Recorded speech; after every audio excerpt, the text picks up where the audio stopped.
What is up, guys? So I've made a lot of videos about the upcoming Arrowverse crossover Crisis on Infinite Earths. In those videos, I do mention the Anti-Monitor quite a lot. The Anti-Monitor is going to be the main villain of the crossover, as he is also the main villain of the comic book Crisis on Infinite Earths, the comic book that the crossover is going to be based off of. But I've never actually mentioned, or I've never gone over everything about him, never explained who the character is, so that's something I'm going to do in this video. There are two main versions of the Anti-Monitor in the comics. There's the one from before Crisis on Infinite Earths, as well as during Crisis on Infinite Earths, who is probably the one they're going to go with and base off in the crossover. But then there's also one from the New 52, who is much less of a prominent character.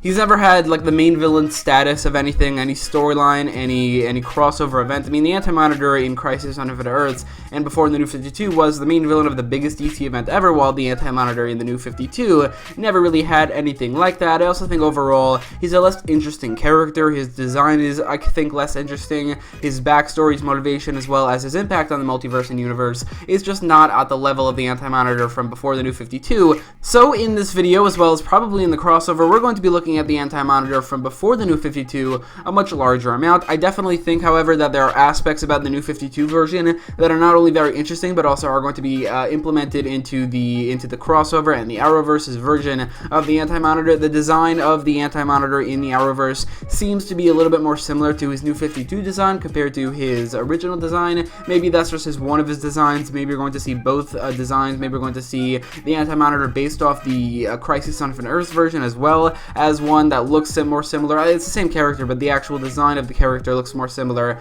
to the New 52. But for now, with the concept art, he does look more like the New 52 version. Also, the character of the Monitor, Mar-Novu, is actually a name created for the Arrowverse, but then was implemented later, not much later, but later into the DC continuity, and in that continuity, the Anti-Monitor is the brother of the Monitor, which is not the case before the New 52, so I think those things will probably be implemented into the Arrowverse's version of the Anti-Monitor, but I think overall, they're probably going to be looking at the pre-New 52, or maybe kind of even pre-Crisis and during Crisis on Infinite Earths version of the Anti-Monitor for more inspiration for the character. As they are adapting that story, they're probably going to adapt that version of the character. So with that in mind, let's start I'm going to first of all go over the origin story of the Anti-Monitor in this video.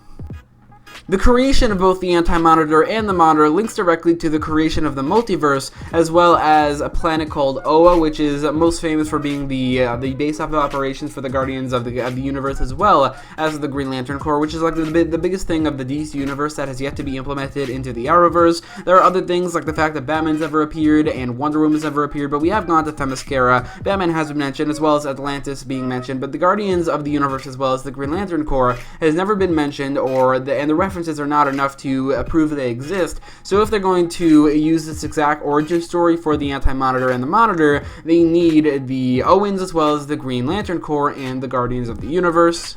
But in terms of the actual origin story of the Anti-Monitor and also the Monitor, 10 billion years ago on Oa, when it was a very peaceful utopia that reached the peak of civilization with technology far more advanced than we currently have right now, a scientist named Krona grew obsessed with the forbidden knowledge of seeing the beginning of time, so he created a device in which he can do so, and in doing so, he created the multiverse. In viewing the beginning of time, he altered it a little bit, so instead of creating just one universe, it expanded and created an infinite amount of universes, which is the multiverse. The Owens banished Krona to live as energy forever, as they are immortals who don't believe in death, so they didn't execute him, but considering he did violate this forbidden law, he was sentenced to live as energy forever.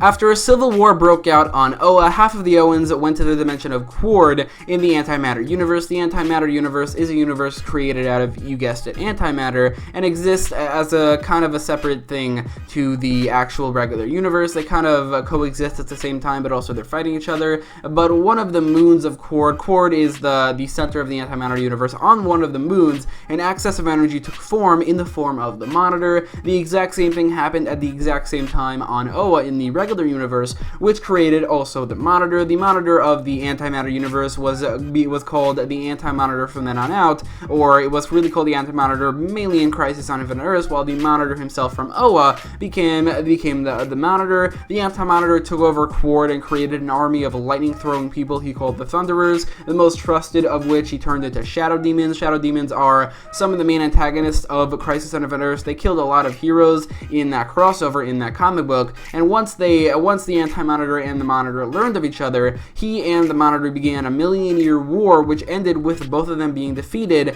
and they grew unconscious. The two Monitors were unconscious for like 9 billion years until history repeated itself with a character named Pariah. Pariah will appear in the upcoming crossover, so I think that part of his origin story will definitely be happening in the crossover. Pariah will be played by Tom Cavanagh, the same actor who plays Harrison Wells, every single version of him, as well as Eobard Thawne whenever he wears Harrison Wells' face. So it seems like Harrison Wells is a counterpart or doppelganger of Pariah, so he was like kind of a DC character this whole time. But Pariah was just like Krona, a scientist who achieved utopia on his planet, but grew obsessed with seeing the beginning of time. He created a device called the Antimatter Chamber, in which he tried to view the beginning of time, and in doing so, he freed the two Monitors from their comas. The Anti-Monitor then used the energy from the Antimatter Chamber to destroy Pariah's universe. While Pariah was stuck in the Antimatter Chamber, Pariah was the only one who survived the destruction of his universe, but the destruction of that universe grew the Antimatter universe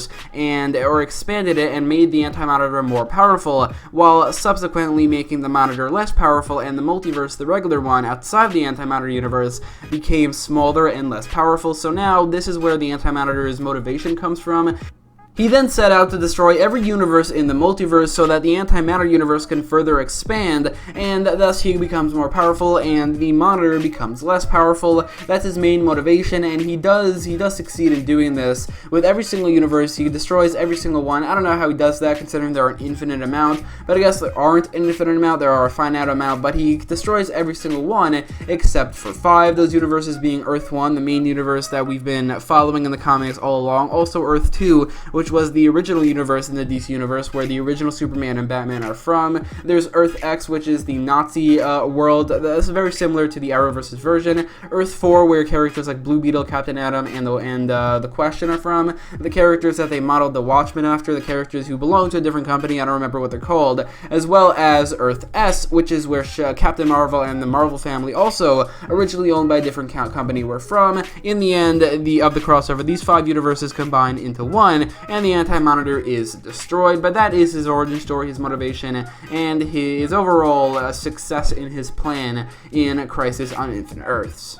Now, in terms of if we're going to see this in the crossover, I think we will. I think there will be like a very large portion of one of the parts where we see this origin story, or at least like the Monitor tells us this origin story. I mean, we already know that Pariah is going to appear, and he is a large part of the Anti-Monitor's origin story, becoming the villain of Crisis on Infinite Earths. We already know that the crossover will begin with the destruction of several universes, so his motivation is probably going to be the exact same thing. But whether or not we see his origin story, whether or not they change it because they don't have the Owens or the Guardians of the Universe or Krona himself, whether or not they actually implement that part of the DC Universe into the Arrowverse here, again, I don't know, but I think that they should definitely use this origin story over the one in the New 52, which is very interesting as well, but I don't think it's going to work nearly as well for the crossover or for Crisis on Infinite Earths. I'll go over briefly what his origin story is in the New 52 and how that might connect to the crossover. In the New 52 continuity, Mobius was the son of Perpetua and the brother of the Monitor and the World Forger, born on Quard a very long time ago, probably like 10 billion years ago. Mobius seeked the knowledge of the beginning of the universe, which seems to be a theme with the Anti-Monitor as a character, but here it's more connected to him himself as opposed to Pariah and Krona in Crisis on Infinite Earths. But he created the Mobius chair so that he can learn how the universe was created. The Mobius chair was later given to the new god Metro, Ultron, but that is not very important for this origin story. The knowledge of how the universe was created is also similarly forbidden here, so when Mobius looked upon it, he was cursed by it, becoming the living embodiment of the anti-life equation.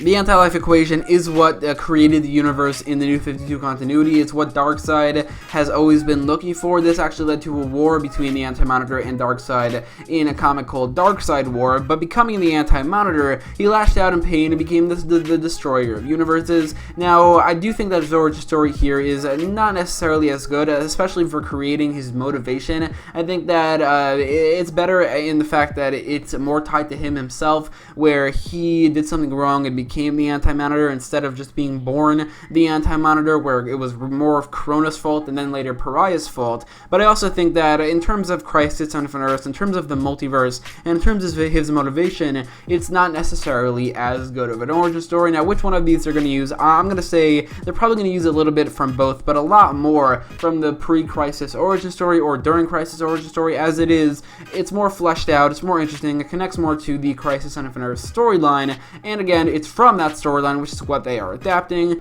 Now, in terms of what his powers are, what makes him such a threat? Well, he is huge. You can see in this picture here, he is really big. Even in the concept art, they use a regular-sized person to show how big he is going to be. So he has that advantage. He can project energy. He can create energy constructs. He can absorb energy. He's invulnerable. He can give people powers, like in the comic, he gives Psycho Pirate and Red Tornado additional powers. He can alter reality. He has super strength. He's immortal, enhanced senses, and superhuman stamina. He also has an army of shadow demons, as well as a whole legion of Thunderers, the lightning throwing characters, so he is a huge threat. And we're just gonna have to see if the combined might of the heroes of the Arrowverse are enough to take him down. So anyway, that is it for this video. Let me know which version of the Monitor or the Anti-Monitor you think.